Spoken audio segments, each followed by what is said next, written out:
Nuclear जंग जीतना मुमकिन है या नामुमकिन? What do you think? आइए जानते हैं कि आपका जवाब दुरुस्त है या गलत। तो एक खतरनाक सच ये है कि न्यूक्लियर बम धमाके के फौरन बाद धमाके के इलाके के अंदर हर चीज और हर जानदार झुलस कर राख हो जाता है। मगर ये सिलसिला यहाँ तक नहीं रुकता। कई दिनों या हफ्तों नहीं बल्कि कई सालों तक खतरनाक रेडिएशन के सबब बीमारियों और अमवात का सिलसिला जारी रहता है। लेकिन ये सब तबाही का सिर्फ पहला डोमिनो गिरने के बराबर है। जी हाँ, रेडिएशन फॉलआउट, रेफ्यूजीज, लूटमार और बुनियादी ढांचों का बड़े पैमाने पर तबाह होना इस बर्बादी में इजाफा करता है।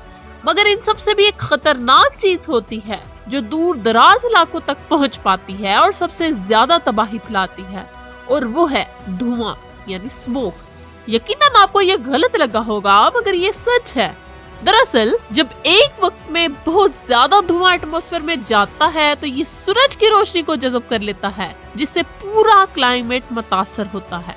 जब शहर के तमाम बिल्डिंग्स, प्लास्टिक और एस्फाल्ट वगैरह जलते हैं तो ऐसा धुआं पैदा होता है जिसमें कई टन कार्बन एटम के फ्री फ्लोटिंग ग्रुप्स मौजूद होते हैं, जिन्हें ब्लैक कार्बन भी कहा जाता है।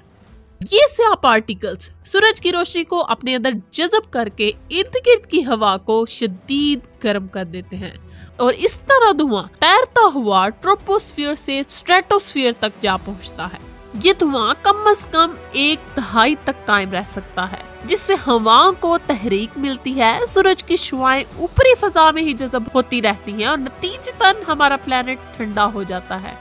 साइंसदानों के एक अंदाजे के मुताबिक अगर सिर्फ 15 न्यूक्लियर बम धमाके हों तो 5 मिलियन टन कार्बन पैदा होगी, जो कि हमारे प्लेनेट को 2 डिग्री सेल्सियस तक ठंडा कर देगी।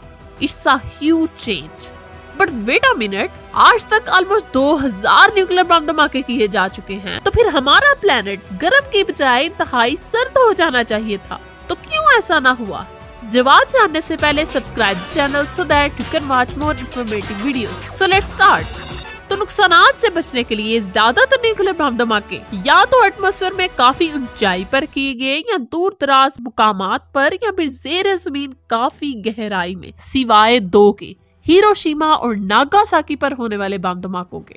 इन दोनों एटमी बम धमाकों को उनकी मुकम्मल और तबाहकुन सलाहियत के साथ इस्तेमाल किया गया। Detailed videos link on Hiroshima and Nagasaki is in description and I button, so just go and check it out। लेकिन खौफनाक बात यह है कि मौजूदा न्यूक्लियर बॉम्ब्स के मुकाबले में वो बहुत छोटे बम थे। साथ ही साथ न्यूक्लियर बॉम्ब्स की तादाद भी बहुत ज्यादा हो चुकी है, इतनी ज्यादा कि ये सब मिलकर 150 मिलियन टन ब्लैक कार्बन पैदा कर सकते हैं, जिससे वक्ती तबाही तो होगी, साथ ही साथ आलमी सतह पर टेम्परेचर 16 डिग्री सेल्सियस तक कम हो सकता है, और नतीजतन हो सकता है कि हम मिनी आइस एज में दाखिल हो जाएं, जिसकी बदौलत बच जाने वाले को शदीद खुराक की किल्लत का सामना होगा। एक अंदाजे के मुताबिक पहले ही साल में 5 बिलियन लोग यानी 2/3 पॉपुलेशन भूख से मर सकती है। नॉर्दर्न इलाकों में कंडीशन और भी बदतर होगी, वहाँ के 99% लोग भूख से ही मर सकते हैं। तो हम कंक्लूड कर सकते हैं कि एटमी जंग वक्ती तौर पर तो जमीन को कई 100 मिलियन डिग्री सेल्सियस तक गर्म कर सकती है, मगर इसी जमीन को हमेशा की ठंडक में मुब्तला कर सकती है। That is why it's impossible to win a nuclear war.